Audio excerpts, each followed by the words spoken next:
सत्य घटनाओं से प्रेरित हैं। जिनके साथ ये घटनाएं घटी उसकी वास्तविकता उन्हीं तक सीमित है। भूत प्रेतों और अपसामान्य विषयों के होने पर चैनल कोई दावा नहीं करता और न ही प्रोत्साहन करता है। कहते हैं हमारे पापों की सजा हमें मरने के बाद मिलती है। इस बात में कितनी सच्चाई है ये तो मैं नहीं कह सकता, पर हाँ, कुछ पाप इतने बड़े होते हैं कि उनकी सजा इंसान को जीते जी भोगनी पड़ती है। और जब वो सजा देने कोई सिसकती हुई रूह खुद चली आए तो फिर भोगने वाली सजा खौफ का दूसरा नाम होती है। आज हमारे साथ हैं अर्नब दास और वो हमें सुनाएंगे अपने साथ घटी एक सच्ची घटना, जिसमें उन्होंने न चाहकर भी अपनी जिंदगी की सबसे बड़ी गलती की सजा भोगी। शायद व्हीलचेयर के सहारे अपनी जिंदगी को घसीटता हुआ मैं अर्नब हूँ। मैं एक म्यूजिक कंपोजर हूँ। आज 10 साल हो गए मेरी शादी को। मेरी पत्नी उर्वी के साथ एक जमाना था, हम बड़ी अच्छी फैमिली लाइफ जी रहे थे। पर ये सब तभी तक था उन 7 दिनों से पहले। एक्चुअली मेरा बुरा वक्त तब शुरू हुआ जब उर्वी के पेरेंट्स के घर पे कोई फैमिली फंक्शन था और मैं अपने नए असाइनमेंट में इतना बिजी था कि उर्वी को अकेले ही अपने माँ बाप के घर जाना पड़ा। मुझे अकेले जाना अच्छा नहीं लग रहा है अर्नब। तुम्हारे बिना कभी नहीं गई कहीं।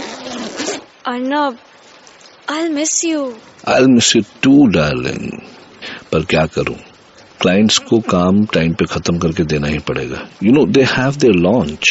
I hate your clients. I hate them too. Sorry यार, मैं तुम्हें छोड़ने नहीं आ पा रहा हूँ घर। I hate you. I really hate you. अरे हाँ, वो मैंने ना 7 दिनों के लिए तुम्हारा खाना बनाने के लिए बोल दिया है और वो आ जाएगी टाइम पर। क्या नाम है उसका? हाँ, पूजा। ध्यान से जाना, एक तो बारिश है और ऊपर से ये पॉट होल्स। हाँ, लुक आउट फॉर देम। हाँ, थैंक्स। Bye bye. बाय। पर जब वो 7 दिनों के बाद अपने पेरेंट्स के घर से लौटी तो पता नहीं बहुत डिफरेंट सा बिहेव कर रही थी वो। शून्य में देखती सी आंखें, इमोशनलेस सी आवाज। क्या हुआ था उसे? उर्वी, ये क्या? तुम यहाँ क्यों? मुझे हॉल में सोना है। But why sweetheart? ए उर्वी, गुस्सा हो कि मैं तुम्हारे साथ नहीं आया? यार, यू नो ना, I had my work. Urvi, से समथिंग डार्लिंग। ये तुम्हें वहां किसी ने कुछ कहा तो नहीं ना? नहीं, मुझे सोना है। तुम अपने कमरे में जाओ। What are you saying? वो सिर्फ मेरा कमरा नहीं है, ये हमारे बीच में मेरा तेरा कब से होने लग गया यार? कहा ना, जाओ। ऐसा कट्टू कट बोलना और काम करने का भी एक अजीब सा तरीका। जैसे ही कोई काम करने कहो तो हमेशा उसका एक ही जवाब होता था।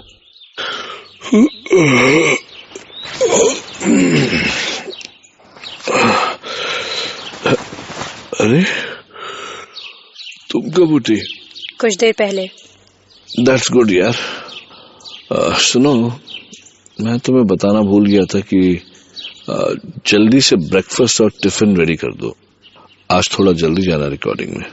रेडी है। व्हाट? तुमने रेडी भी कर दिया? पर मैंने तो तुमसे कुछ कहा भी नहीं था। It was shocking, really shocking. वो मेरे मन में क्या चल रहा है पहले से जान लेती थी। और ये तो कुछ भी नहीं, मेरे तो होश उड़ गए जब मैंने उससे कहा, अरे उर्वी, सुनो ना, जरा प्लीज गीजर ऑन कर दो और नल खोल दो, पानी भर जाएगा तो। हाँ?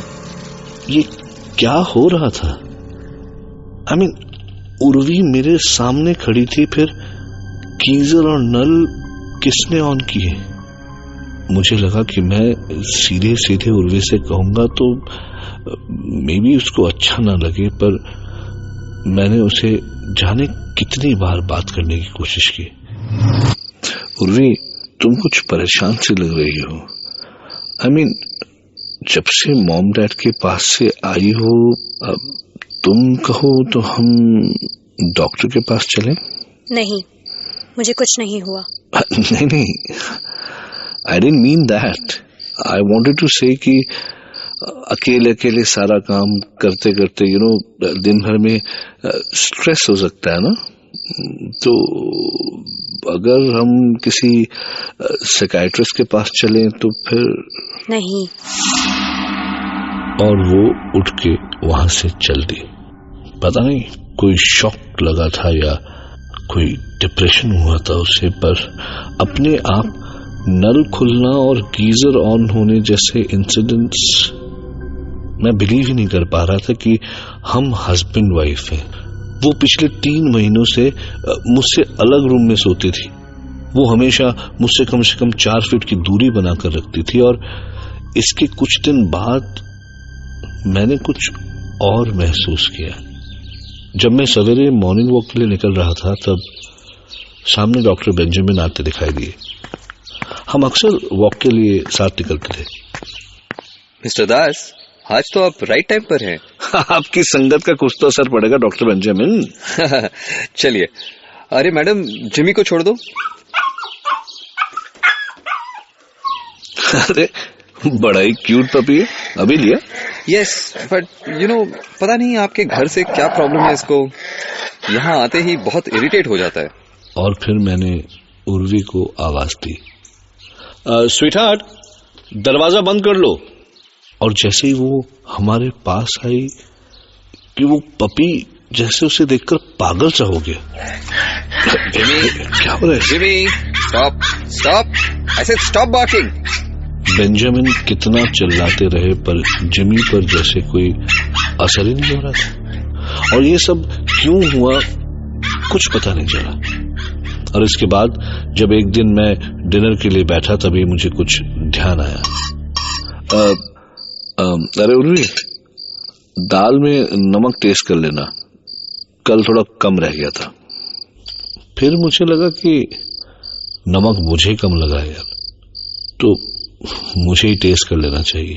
और मैं किचन की ओर बढ़ा, और जो कुछ सामने देखा मैंने, मेरे पैर वहीं के वहीं जम गए। दाल का बर्तन गैस पर चढ़ा हुआ था।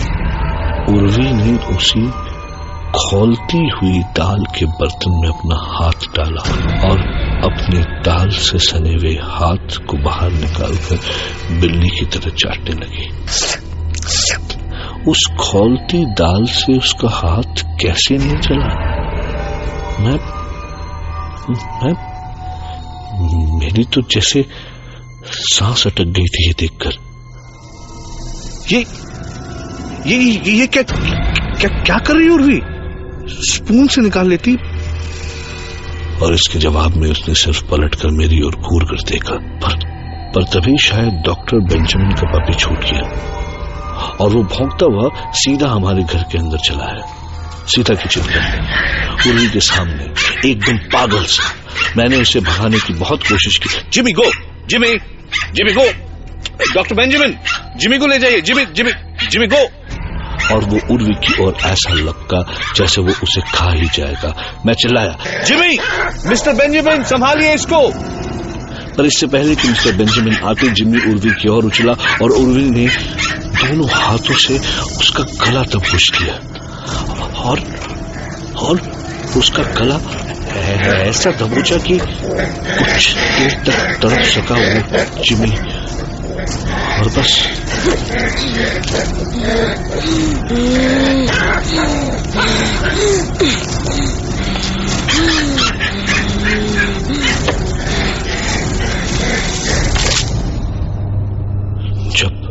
जब उर्वी ने उसे फर्श पर फेंका तो उसकी सांसें तेज चल रही थी, आंखें एकदम खून से भरी लाल और जीभ जैसे मां काली की तरह बाहर निकल चुकी थी।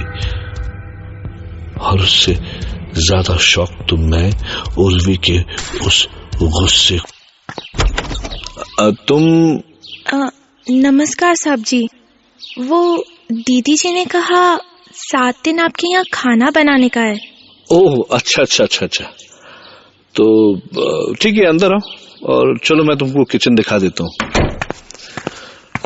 ये देख लो, और ये मसाले यहाँ पड़े हैं, बर्तन ये नीचे वाले ड्रॉर में है, और स्पून्स वगैरह आई थिंक हाँ इस वाले ड्रॉर में है, ठीक है।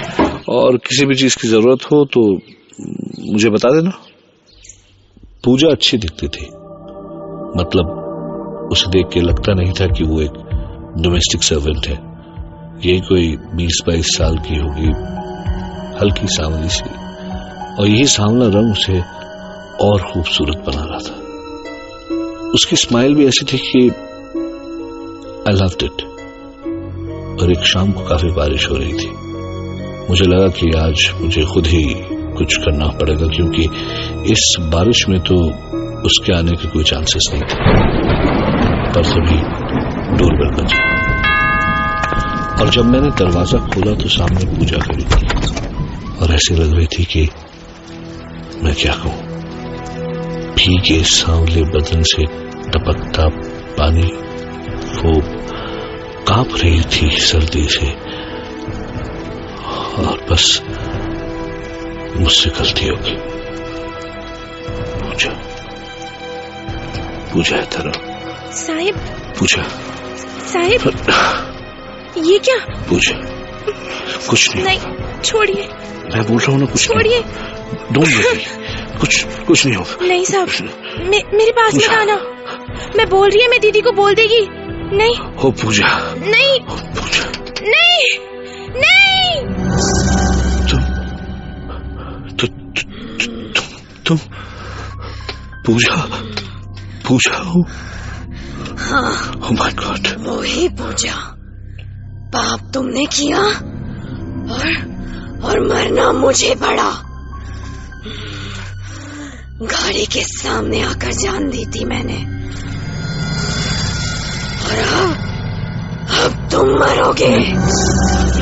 नहीं पूजा, मरना पड़ेगा, मरना पड़ेगा। पूजा, उस दिन मैं अपने आप को संभाल नहीं पाया था पूजा। हाँ, आई एम सॉरी पूजा। तो अब गलती की सजा भुगतो सजा। और उसने मेरा गला पकड़ लिया। नहीं पूजा,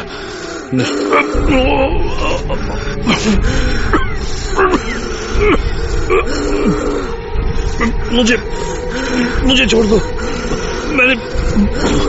मैंने वो सब जानबूझ के नहीं किया था पूजा।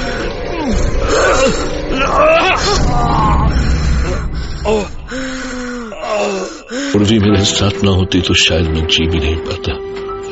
जिस पर मेरे साथ ये सब हुआ उसी पल पूजा की आत्मा उर्वी का शरीर छोड़ चुकी थी। शायद वो मुझे मेरी गलती की सजा देने के लिए ही आई थी। बस एक संतोष है कि उन 7 दिनों में क्या हुआ ये बात उर्वी को कभी पता नहीं चली। देखती हूँ कि तुम ये सोच के कब तक जी पाते हो कि मुझे नहीं पता उन 7 दिनों में क्या हुआ था। सवाल है कि क्या सचमुच उर्वी को पता था कि उन 7 दिनों में क्या हुआ था? क्या अर्नब के पाप की इतनी बड़ी सजा देने के बाद भी पूजा की रूह उर्वी के शरीर में ही थी? अगर हाँ, तो किस लिए? क्या अभी अर्नब की सजा बाकी थी? जवाब ढूंढिए, क्योंकि कल रात आपने कभी कोई पाप किया है? अगर हाँ, तो सजा के लिए तैयार रहिए। हो सकता है उसका वक्त आ चुका हो। 5